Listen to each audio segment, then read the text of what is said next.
the one thing that we talked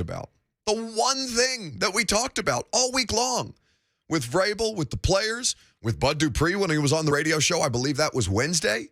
The one thing, they could not for the life of them stop the run. They were one of the best rush defenses in the sport last year. If you're going to get beat, don't let it be that. Don't let it be the only thing that a team like New York has going for them. Don't let it be 18 carries for 164 yards. The thing that kind of caught my attention more than anything else when I went back and looked at the final game book, because they provide these things to us, fortunately, and one of the pages in the final game book is the explosive plays, the plays of 10 yards or more that took place in the game. Saquon Barkley last year had only 9 rushes of 10 yards or more. He averaged 9.4 yards a carry yesterday on 18 carries, 164 yards, and a touchdown. They were absolutely demolished on the ground. And for a staff like Vrabel's, that makes you sick to your stomach. For a coach like Mike Vrabel, that makes you sick to your stomach. And this was something that Mike talked about, the inability to stop the run yesterday. It was one of the final things that he said in his press conference, and I think it's worth hearing from him.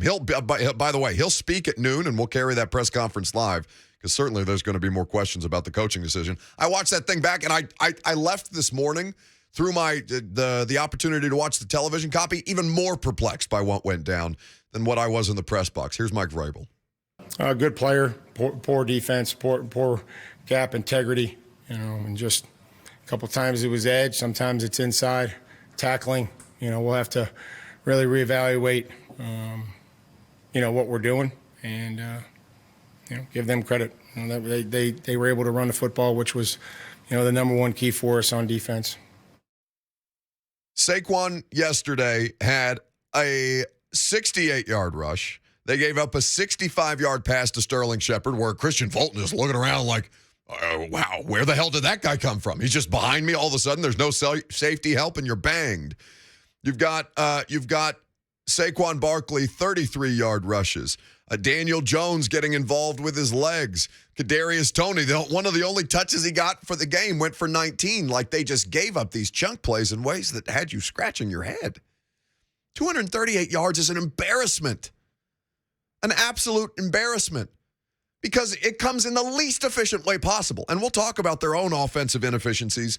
Because, the one thing that I wanted to watch yesterday was Ryan Tannehill, how he responded, how he came out into that environment where there was going to be a lot of hostility around him, where that he's talked about the dark place that he's been in all offseason long. He's talked about the help that he has gotten through therapy to kind of pull himself out of that place. And what did he do yesterday? He went out there and balled. He went out there and looked great. He wasn't bothered hardly at all. Nick Petit-Frere, I thought was commendable. I'm sure that there's some bad snaps in there.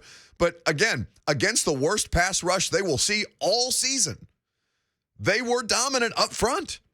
Aaron Brewer hurt the team with 2 holding calls. Taylor Lewan on that final drive, even though Kyle Phillips put them in position with that false start, just left you.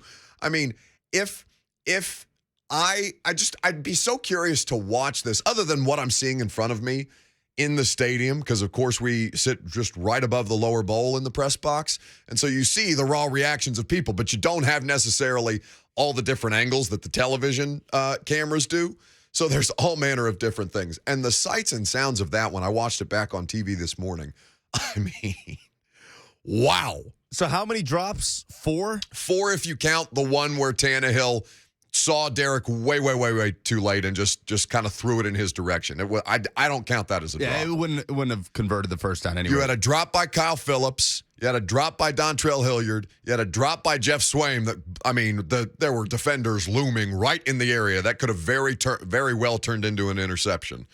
But again, outside of the Kyle Phillips muffed punt situation, they were clean. So if you take away the drops, Tannehill, he was 20 of 33, so should have been 24 of 33. We'll say 23 of 33. Okay. And he had 266 yards on the day. And the 2 touchdowns, obviously, to Dontrell Hilliard, who had never had a receiving touchdown in his career and had 2 yesterday. They did enough to win, but the problem is they did more than enough to lose. And against a team like the Giants, I don't know.